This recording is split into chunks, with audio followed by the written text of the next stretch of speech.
Why did you leave your last position without first finding a new job?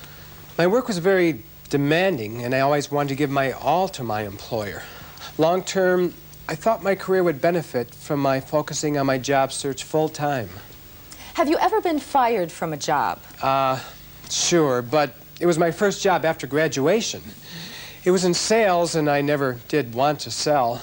It was a mistake to take the job. A mistake? Well, how can I be sure this job won't turn? Being interviewed for a job can be intimidating. You might feel you're on trial for a crime you didn't commit. We'll drop in on some interviews so you can see what to expect. You'll learn it's important to project a positive, upbeat image. An interview has 5 parts: the opening, questions and answers, job explanation, salary negotiation, the closing. Let's watch. You're Mandy Stewart? Oh, I'm hi. Mr. Bandler. Oh, hi, Bob. Pleased to meet you. Pleased to meet you. Sorry I'm late. The expressway was hub to hub. Oh, that's all right. Have a seat, please. Thank you. Did you have any trouble finding a parking place? Yeah, I did. First, I went to Lot Tesla, and they didn't have a place in it, what with the snowdrifts and all. And then I went over to State, and finally I got a place because someone else was leaving. I'm sorry you had so much trouble. That's all right. You don't have a ashtray handy, do you? You have just one goal in the opening: make a positive first impression. Mandy's interview was a disaster. Her late arrival creates a poor first impression. Allow plenty of time when traveling to your interview. If you're delayed, phone and notify the interviewer. Mandy's entrance lacked poise. What went wrong? Well, for a starter, if she carried her briefcase in her left hand, her right hand would be free for that all-important handshake. Mandy's grooming isn't professional. Her hair looks unkempt. Her choice of pants rather than a dress is inappropriate for the business world. Women wear suits and dresses when interviewing for work in an office. Never chew gum or smoke on an interview. Many interviewers make judgments in the first 10 seconds. A positive first impression, and they'll continue evaluating you. Make a negative impact, and they rule you out. Mandy handled the opening conversation poorly. The interviewer introduced himself as Mr. Bandler, signaling he doesn't want to be addressed by his first name. The question about parking was only a conversational icebreaker. Her long answer was out of place. After her negative entrance, the interviewer probably won't take her seriously. Thanks for coming by, Peter. I'm Ann Taylor. How do you do, Ann? I appreciate your giving us your time. Have a seat. How about some coffee? Oh, no thanks, Ann. I'm set for now. Did it take you long coming in this morning? Not bad at all. Yeah, I noticed on your resume you've done some competitive sailboat racing. Yes, I sailed a Mackinac for the first time this summer. It was really quite a thrill. Huh. When I was a kid, I sailed with my dad. Haven't been out much since. Sure would love to get back to it. I'll start today by asking you some questions. Then we'll discuss the company and the available position. And then you can ask me any questions you might have. Peter's body language, his posture, eye contact, and smile all send a positive image. He's well groomed, his hair newly cut and his clothing immaculate. Men always wear a suit when applying for work in an office. Even his handshake isn't rushed. It allows the two time to establish communication through eye contact. In just a few seconds, he creates a poised, positive impression. His interview is off to a good start. Here are 6 positive ways to start your interview. Good grooming, a business-like wardrobe, a smile, direct eye contact, a firm and sincere handshake, short, personable answers. Follow these, and you'll make a positive first impression. After the opening, interviews usually enter a question and answer phase. The interviewer may first ask about your educational background. Watch one young woman handle the same questions in drastically different ways. Tell me about your high school years, Margie. Well, I was really in a shell. I didn't go in for extracurriculars much. I did a little on the yearbook. I had really lousy teachers. so my permanent record wasn't so hot. I pretty much blew off math and science, but, the A's I got in art still made my class ranking fairly decent. Give me the same sort of background on your college experience. Well, I dropped out of college for a while.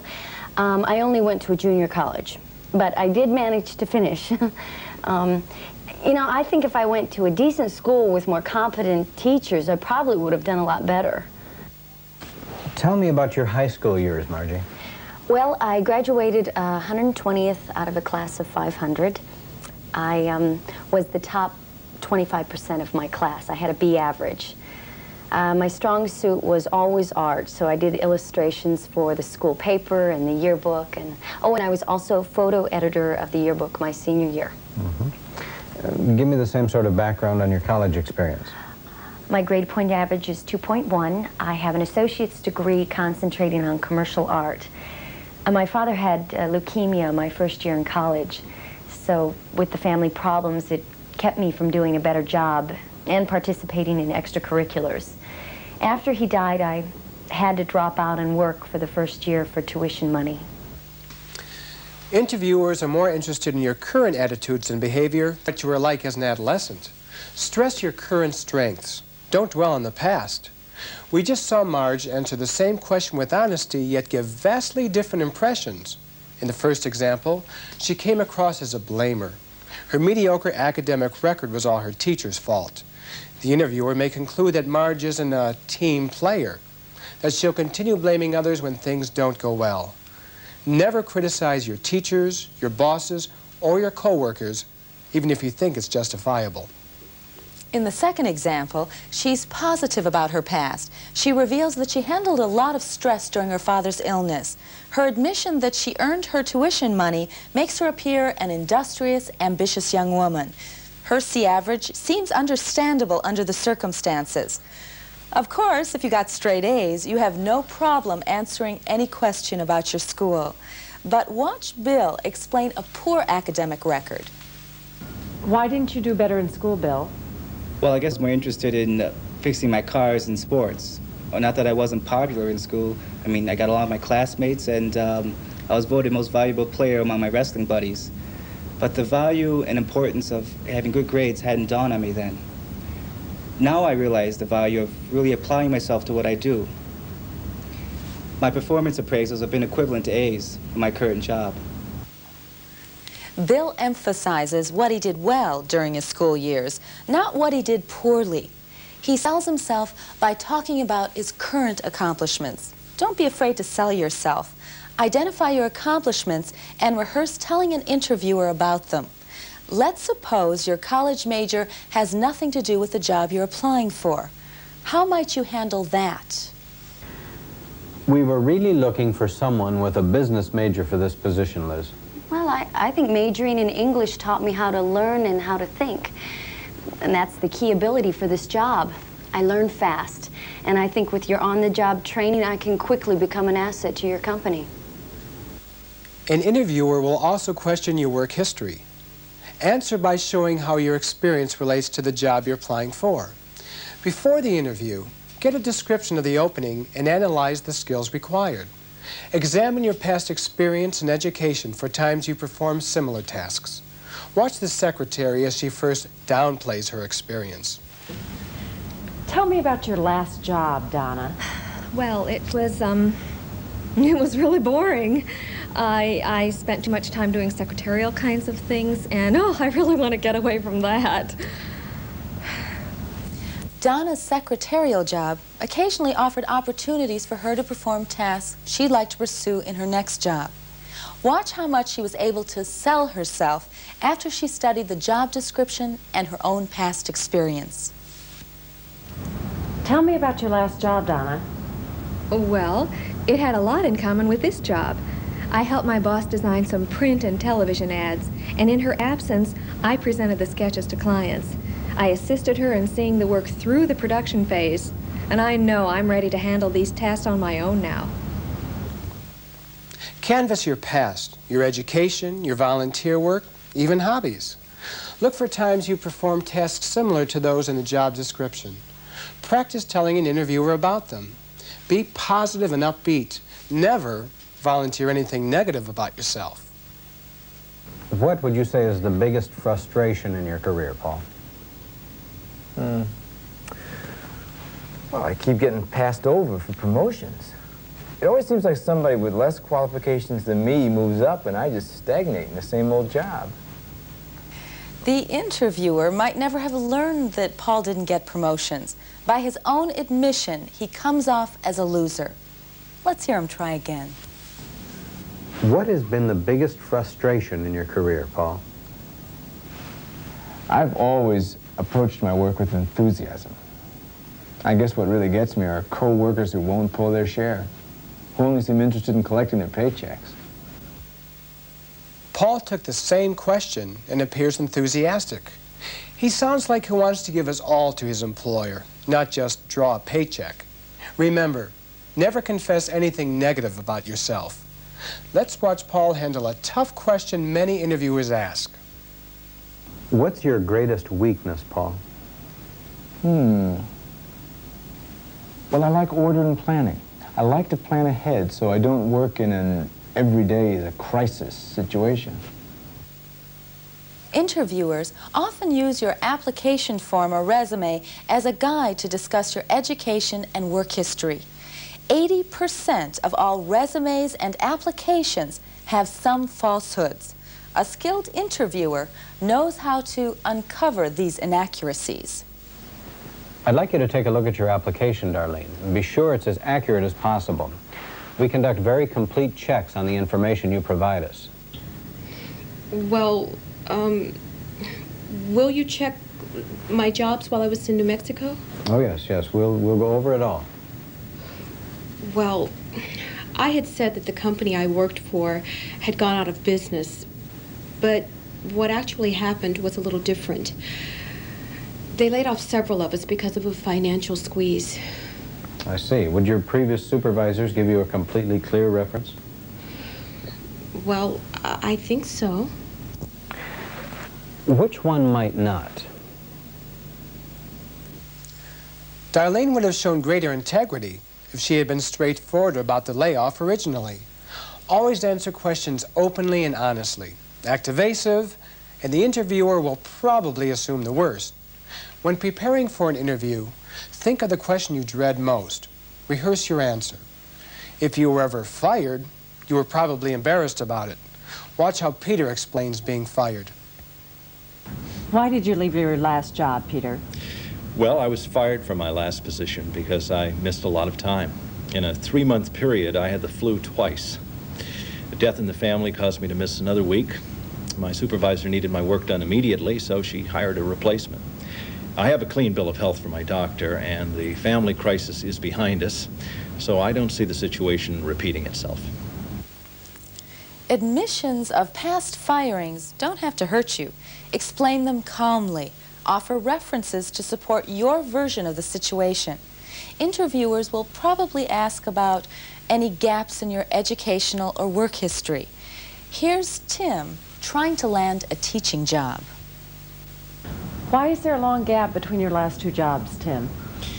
Well, I just drifted around on some boats for a while. I got tired of being a landlubber. Explain that you developed personally periods you didn't work.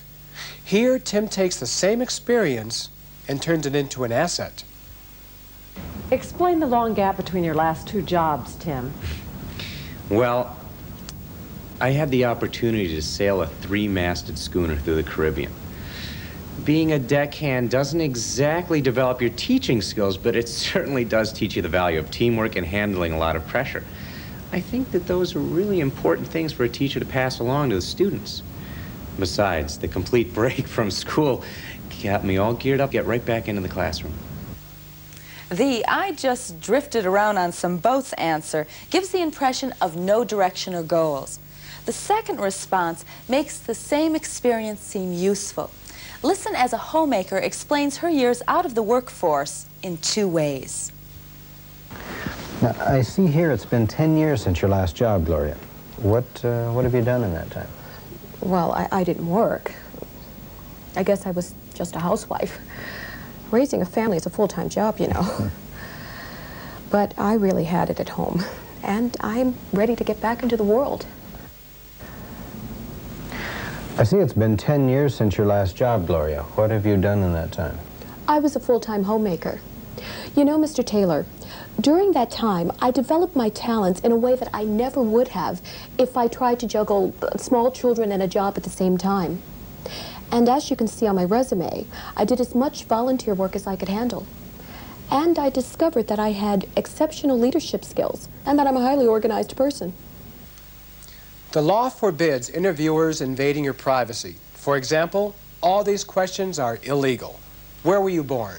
What race are you? Are you a naturalized or native-born citizen? What's your religion? Are you married, single, divorced? Do you have any children? What will you do about child care? Are you planning on starting a family? How old are you? What's your date of birth? Questions about your age are legal to satisfy apprenticeship or minimum age statutes. You're sure to hear some of these questions. How can you handle them? Well, you could say, you know, that's an illegal question and I'm not going to answer it. You could, but you probably won't get the job offer. A good tactic is to answer a question with a question. Try to identify what the interviewer is looking for. Are you married? Are you concerned my husband might be transferred? Do you have children? Are you wondering about my child care arrangements? You have an interesting last name. It's Greek, isn't it? I don't want to be evasive, but could you explain why that's relevant to the job we're discussing? In each of these examples, the applicant answered a question with a question. It reminds the interviewer that the question wasn't appropriate, but can cause confrontation. Here are some other ways of handling illegal questions. You have an interesting last name. It's Greek, isn't it? Well, my family came from many different places. I'd really like to discuss my design skills and my ability to present ideas to the clients. I noticed your ring. It looks like an engagement ring. Have you set the date? No, we haven't. But married or not, I am still very committed to my career, and I'd like to discuss why I'll probably be the most qualified person you'll interview. In each example, the applicant maintained her legal rights in trying to turn attention toward her qualifications. She sold herself. Listen for the question behind the question. What is the interviewer really wondering? Try to answer those concerns. How old are your children, Corinne? They're old enough to stay by themselves should they have to miss a day of school. And what does your husband do? He was transferred into a position that should leave us here in Cleveland for many years. By asking herself why the interviewer wanted to know personal information, Corinne answered the question in a way that protected her legal rights and put the interviewer's mind at ease. After the question and answer phase, the interviewer should explain the job in as much detail as possible. Before we go any further, I'd like to give you an accurate picture of the job. The person hired will report to me, my boss, or the production supervisor. He or she must write quarterly reports, so we're looking for excellent verbal and writing skills. Each quarter, this person will deliver a 30-minute presentation on major problems and priorities, scheduling vacations and reviewing time cards, or some of the other responsibilities. Now it's your turn to ask some intelligent questions. 3 good questions to ask are, what happened to the last person who had this job? Describe a typical day. How long has the position been open? Good questions. Try to find out all you can about a company before an interview. Locate the annual report and read about their past year. Look them up in business and trade publications. Better yet, talk to one of their past or present employees. Salary negotiation may be your next phase. Many interviewers don't discuss salary until the second interview. Wait for the interviewer to bring up the subject. Research your possible salary before the interview. Finding salary information is tough. Check newspapers, trade journals, private and state employment agencies, and other companies employing workers with your skills. Learn your market value. When an interviewer asks about your current salary, be honest. Employees can verify the information you give them. If your current job has valuable benefits like insurance, company car, or educational reimbursement, explain that. What's your current salary? Well, I'm currently making $20,000 a year. We have excellent health and dental insurance, and the company has paid for 4 courses I've taken at Northwestern University. What pay do you expect? Well, I'm prepared to discuss a salary, but I'm more interested in finding out about your benefits that you have to offer. Well, our company also has excellent health and dental benefits, as well as educational reimbursement. Well, my research shows that people within my education and experience make from $22,000 to $26,000 a year. So I feel with my college record and part-time experience, I should qualify for the upper end of that. So I'm looking for at least $25,000 a year. During the interview's conclusion or close, the interviewer should explain when a hiring decision will be made. If no explanation is offered, ask for one. Could you tell me when you will make a hiring decision? When can I expect to hear from you? We're considering 2 other people. If I feel that we can move forward, we'll meet again next week. Make a final statement of your interest in the job. Well, I really thank you for meeting with me. I'm interested in this position because I think you'd really allow me to use my talents. I'm at my best when I'm challenged, and I think my dedication to the job should win several new clients for you. Oh, and if you decide you don't want the job, say so. Get a business card from the person who interviews you. Send a follow-up letter after each interview. Thank interviewers for their time and interest in your letters. Let them know you want to continue the interview process. So there you have it, the 5 parts of the interview. Train yourself to handle the questions, perfect your delivery, and dress appropriately. Above all, be positive and upbeat about yourself. You'll get a job offer.